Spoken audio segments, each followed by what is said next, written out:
Komisi 3 DPR RI mengundang karyawati toko roti yang menjadi korban penganiayaan anak sang pemilik. DPR sebelumnya mengkritik polisi yang lambat menangani perkara bila tidak viral. Komisi 3 mengundang DA, karyawati korban penganiayaan anak pemilik toko roti dan Kapolres Metro Jakarta Timur, Kombes Nicholas Ari Lilipali. Keduanya diminta memberi keterangan terkait kasus penganiayaan yang terjadi setelah penanganan kasus dianggap lambat sejak November lalu. Korban mengaku sempat ditipu oknum pengacara yang menangani kasus ini. Sementara itu, polisi mengaku penanganan kasus bukan karena viral, tapi karena ada kendala. Kalau saya tanya tentang gimana kelanjutannya, dia selalu jawab sedang diproses. Ke si pengacara itu, yang dikirim si itu? Atau pengacara lain berikutnya? Pengacara kedua? Iya. Sama juga dari Polda juga ngakunya, bukan? Bukan. Oke. Di situ dia setiap ada info selalu ke rumah dan minta duit. Mama saya sampai jual motor. Jual motor? Iya. Yang dilaporkan pada kami pada saat itu adalah pidana umum biasa. Tidak ada kasus tertangkap tangan ataupun kasus viral. Dan pada saat pemeriksaan klarifikasi pertama, tidak ada data-data yang disampaikan tadi oleh Ayu disampaikan kepada penyidik terkait dengan yang beredar di media sosial. Saudara, sederet kasus hukum yang telah dilaporkan ke polisi kerap mandek alias tidak dilanjuti. Banyak kasus baru diproses setelah viral di media sosial. Karena itu, istilah no viral, no justice pun muncul di masyarakat sebagai bentuk kritik kinerja kepolisian. Pelarian GSH, anak bos toko roti yang menganiaya karyawannya di kawasan Cakung, Jakarta Timur, berakhir sudah.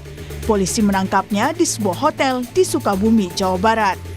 GSH kemudian ditahan di Mapolres Metro Jakarta Timur dan terjerat pasal 351 dengan ancaman hukuman 5 tahun penjara.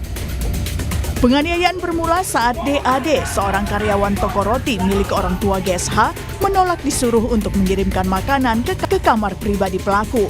Tak hanya dianiaya, korban juga mengaku kerap dihina pelaku yang mengaku kebal hukum. Pesan GoFood minta saya untuk nganterin ke kamar pribadinya.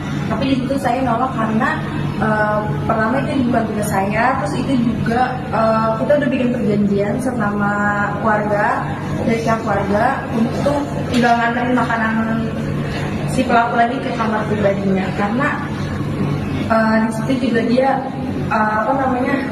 ngomong kalau dia tuh saya orang miskin, terus babu kayak gitu juga, terus dia juga ngomong orang miskin kayak lu mana bisa masukin ke penjara gini, kebagian dia juga ngomong gitu. Jadi saya ngerasa kayak sakit hati, makanya saya nggak mau nganterin makanan lagi ke atas. Terus dia setelah saya nolak, dia marah sama saya.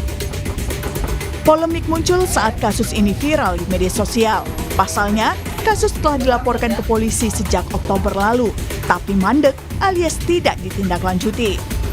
Polisi berkilah kasus baru ditindaklanjuti karena saat pemeriksaan awal tak ada keterangan jelas dalam BAP yang disampaikan korban atau pelapor, sehingga sempat muncul asumsi apakah kasus ini benar terjadi atau tidak.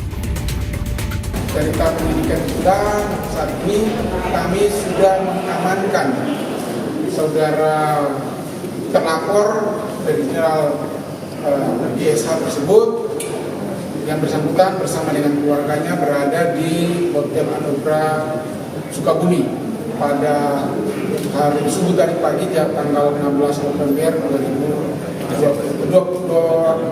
Desember tahun 2024.